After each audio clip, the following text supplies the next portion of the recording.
I was listening to this podcast the other day, and it really struck me, the title of it. So, of course, when I saw the title, I had to listen to it. And the title read, Just a Little Nicer. Well, naturally, I'm intrigued, so I start to listen, and I can sincerely say I was mind blown.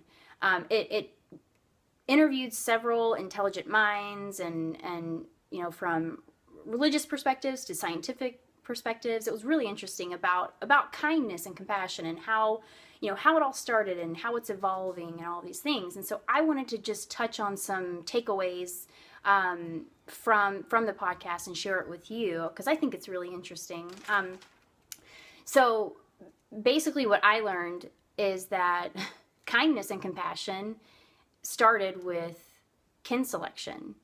And they were interviewing, or the guy with TED Talks, which is the podcast. The guy was interviewing this science writer, and I believe his name is Robert Wright. But he was talking about how kindness and compassion all began with kin selection. And he said, and I'm probably going to completely screw up his quote, so I apologize for the paraphrasing. And I do have notes. I took a lot of notes on this. But anyway, so the guy, Robert Wright, was saying that when an animal feels compassion for a relative, and that compassion leads to helping that relative, then ultimately the compassion is helping their genes. So suffice it to say that compassion is a gene's way of helping itself. So it sounds a little self-serving, but it kind of makes sense, because if you think about it, when you do something nice for somebody, it makes you feel good. So I found that really compelling and really interesting. But, Robert also talked about the side of our brain that kind of is like lights a fuse, and it may not always be a good one. And it's like the reptilian side of the brain, I think. And so I started thinking about times where I have let that side of my brain win over the compassionate side, and 100% of the time when I would allow that to happen, I would always feel crummy afterwards. Then I would think about the times where I made a conscious effort to allow the compassionate side to win over that reptilian side of my brain, and I always felt good afterwards and thought, hey, I didn't hurt this person today. I didn't hurt someone's feelings whose story I probably know nothing about.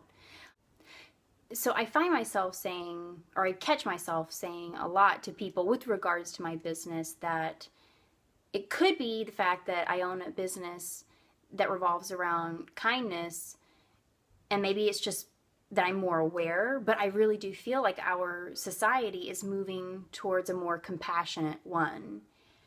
And after hearing this podcast, that's not too far from the truth. And believe it or not, technology is kind of catalyzing that and facilitating a more compassionate society. I know it sounds kind of crazy, but if you think about it, what they were saying is that through technology, we are able to be more intertwined with people that we would otherwise never be intertwined with. Our fates are intertwined, and technology has played a part in that. And if you are intertwined with someone and connected with someone, then you are going to be more inclined to be nicer to them.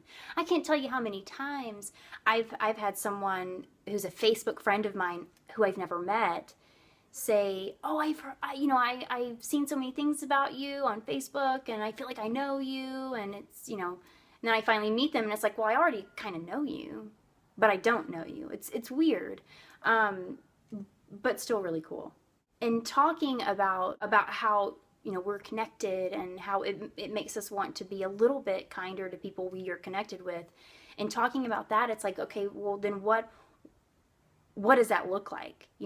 So this is where my wheels started turning. I feel like a lot of times that a perception of a difference maker can be clouded, because a lot of times we will see people doing huge, grand things that are wonderful. I mean, building shelters for people, giving water to those in need.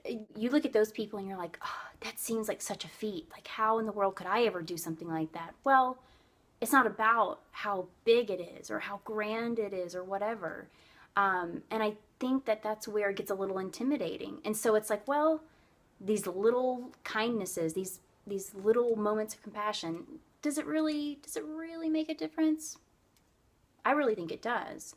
If you sit down with someone and all you do is just listen to that person, and you truly listen, you are validating that person's existence and you're validating their voice. And that's not small, that's really big. I don't think that everything's coming up roses and that we're all going to be standing together singing in harmony. I mean, it'd be cool, but do I think it's going to happen? Probably not. But what I do believe is that we all have the capacity to make someone's day and to maybe even make someone's life. And I think that's probably one of the greatest things that we could do, is do something good for someone else. So I'm going to leave with this quote that actually my mom gave me. And it's from Mother Teresa, and she says, "We can do no great things, only small things with great love." And that's where my hope lies, is in the little things. Thanks so much, guys. Listen to the podcast. It's really good.